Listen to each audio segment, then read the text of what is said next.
Suppose you write for yourself a very handy shell script. The shell script is so handy that you make it available to every other user on your Unix system. You might put it in a special bin directory like /user/local/bin, where everybody can find it. And further, suppose that some of the users on your system are not using the Bourne shell as their login shell. They're using the C shell. Now, when those users attempt to run your Bourne shell script, what do you think will happen? Well, the chances are that they won't be able to run it, or they'll run it and they'll get some kind of syntax error because the syntax of C shell scripts is completely different to the syntax of Bourne shell scripts. Now, the aim of the exercise is obviously to create a script such that everybody on the system can use it regardless of what shell they're using. So in this module we learn how in fact we can go about that. So let's get a bit of background on that first. The Bourne shell is not the only program that can be used to run scripts, of course. Others include, well, the C shell, we just mentioned that, but there's actually a whole bunch of other programs that can run scripts that aren't shells at all, like SED, the stream editor, or awk, it's a very powerful text processor, or Perl and TCL, which are also very powerful text processors. There are many others. Scripts can be written for each of those programs. In fact, what you would say is that each of those programs, including the Bourne shell, is a script interpreter, each with its own language, syntax, and set of features. So let's look under the bonnet and find out exactly what happens when you instruct your Bourne shell to run a script. What happens is, firstly, the file, the name of the script file itself, is located and opened. And the first few characters of that file are examined to determine what type of executable it is, whether it's a binary file or whether it's a script.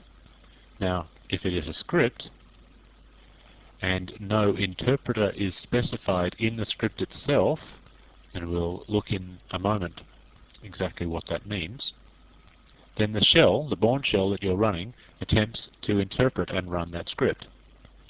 And of course it may be that your login shell is a C shell, and the script that you're trying to run is a Bourne shell script, or vice versa. It may even be possible that the script that you're trying to run is not a shell script at all. It's a Perl script, or an awk script, or a SED script, or something else. Now, even if it's not a shell script, we still want it to be able to be run successfully from the shell command line. How do we go about telling the shell that this is in fact a Perl script and should thus be executed using the Perl program?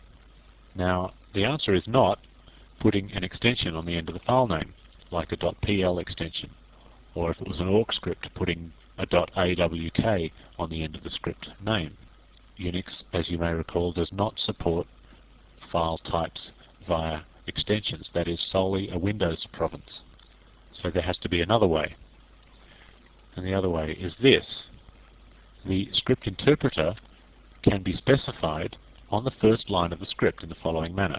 If you add a line that looks like that to the very beginning of your script, then if a script interpreter attempts to open that script, it will read that line and determine from that line the real script interpreter that should be used to run the program. In other words, if the Bourne shell opens up this script and sees that line at the beginning of the file, it says, aha, this is not a Bourne script at all. I should not try and execute this. Instead, I should invoke the C shell and load the C shell into memory and ask the C shell to run this particular script. In that way, the script will be run successfully. If it was a Perl script, for example, you might specify the script interpreter like that, depending on where Perl happened to be located on your system. Now, it's not mandatory that you put this line at the beginning of your script file. Obviously, it's not mandatory because we haven't done it yet and the scripts have still been running. But we've just been lucky because we've only been trying to run Bourne shell scripts using the Bourne shell login shell. So I guess we've just been lucky. So it's not mandatory, but it is in fact strongly advisable. So what I advise all of you, as quickly as possible, get into the habit of writing scripts with a script interpreter specified on the first line. So in other words, if it's going to be a Bourne shell script, you would put that line at the very beginning of each script that you write. If you don't put it there, your script will not run correctly if it is started by someone who is not using the Bourne shell as their login shell. And this technique is absolutely essential if you want to use Bourne shell scripts in your CGI web programs. There is no way that your shell scripts will run correctly if you do not put that line at the very beginning of your file in a CGI program. I'll just give you a brief demonstration of that. In this directory I have a script called Perl-script. This is a script written in the language of Perl, not written in the language of the Bourne shell. Now, it's still an executable file, so theoretically I should be able to execute it. So let's try that. Perl-script, and I get a bunch of error messages. And the reason I get those error messages is I have not specified the script interpreter at the top of that file. So let's now open up Perl-script and have a look at it.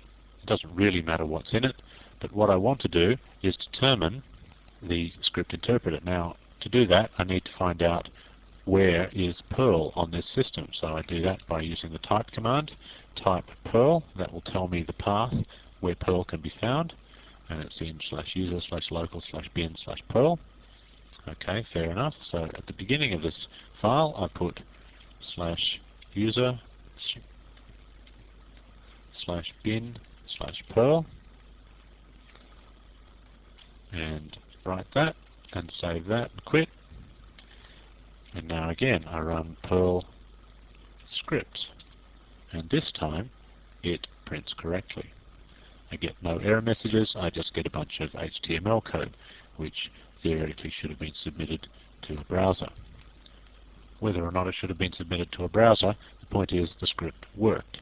And we want all scripts to work all the time, no matter where they're called from, so it's really advisable to put the name of the interpreter at the top of the script file.